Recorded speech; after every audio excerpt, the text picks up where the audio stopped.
Hello everyone, मिलते हैं आज एक न्यू टॉपिक के साथ। हमारा आज का टॉपिक है ईएन रूल बोल सकते हैं, इफेक्टिव एटॉमिक नंबर रूल, और 18 इलेक्ट्रॉन रूल भी हम इसे बोल सकते हैं।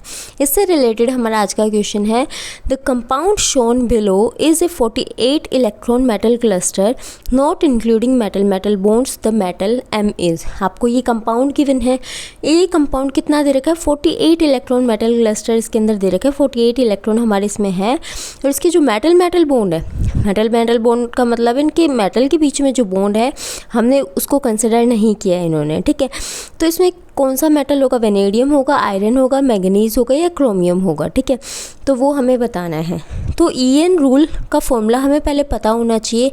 वो फॉर्मूला क्या है मैं वो आपको एक बार बता देती हूँ, उससे आप ये क्वेश्चन ईजिली सोल्व कर पाएंगे।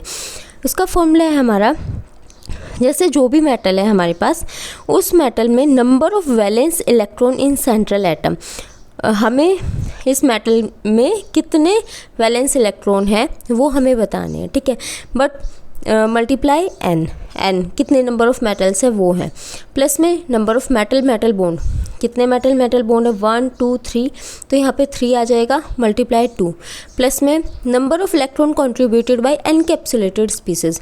एनकैप्सुलेटेड स्पीसीज आपका होता है जिसमें हाइड्रोजन, ड्यूटेरियम, ट्रिटियम आता हो, मीन्स उनका कंट्रीब्यूशन क्या रहेगा 1, जिसको हम बीच में वो करते हैं, मीन्स ये जो है ये एनकैप्सुलेटेड स्पीसीज बोला जाएगा। NO हमारा, जैसे ही अगर यहाँ पे कार्बन आ जाता, नाइट्रोजन आ जाता, फॉस्फोरस आ जाता, तो वो हमारा एनकैप्सुलेटेड स्पीसीज माना जाता है, ठीक है।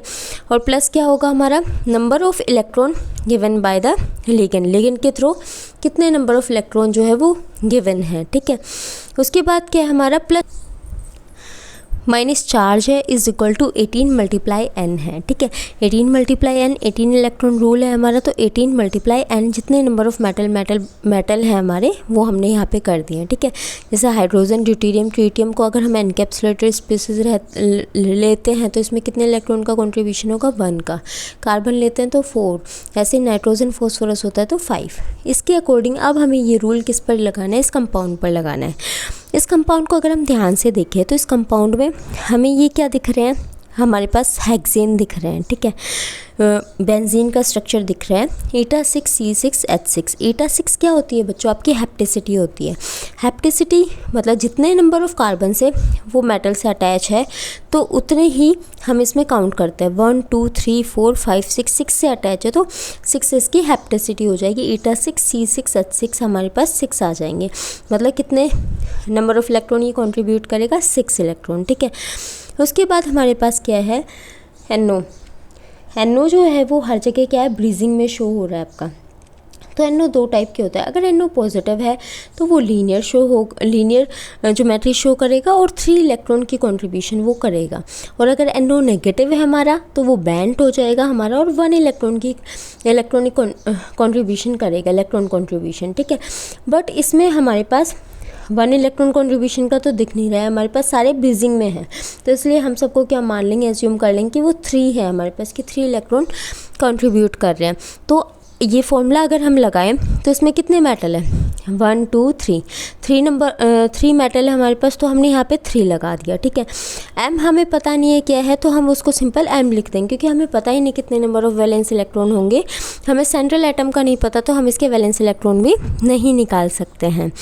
उसके बाद क्या है हमारा, ये जो है बेंजीन कितने अटैच है, 1 2 3 है, तो 3 बेंजीन के अंदर क्या आ जाएगा हमारे पास, 6 आ जाएंगे। और कितने 3 है तो 6 मल्टीप्लाई 3, तो ये क्या लिगेंड्स हैं, लिगेंड अटैच है हमारे। तो हमारे यहाँ पे क्या था, number of electron given by the ligand कितने नंबर ऑफ इलेक्ट्रॉन दे रहा है वो है, तो हमारे 6 कंट्रीब्यूट कर रहे हैं, 3 बेंजीन है तो उसके अकॉर्डिंग 6 मल्टीप्लाई 3 आ जाएगा, प्लस में 3 इंटू 4, ये किसके लिए, NO के लिए आपका, ठीक है।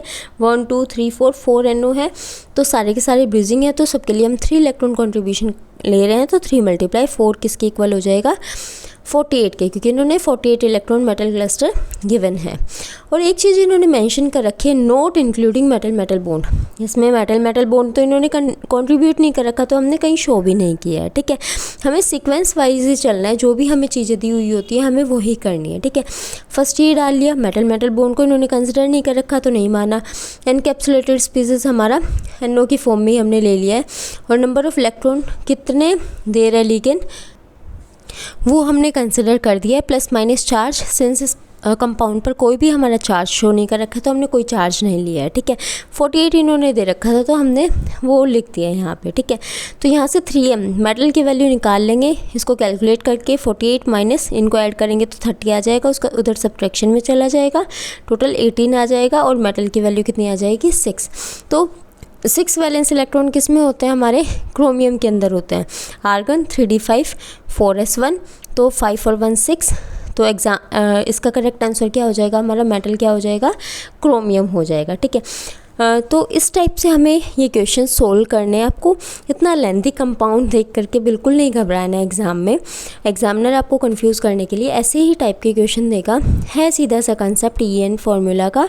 आई होप से आपको EN फार्मूला अच्छे से समझ आ गया होगा, लेकिन फिर भी कोई डाउट होता है तो आप कमेंट बॉक्स में डाल सकते हैं।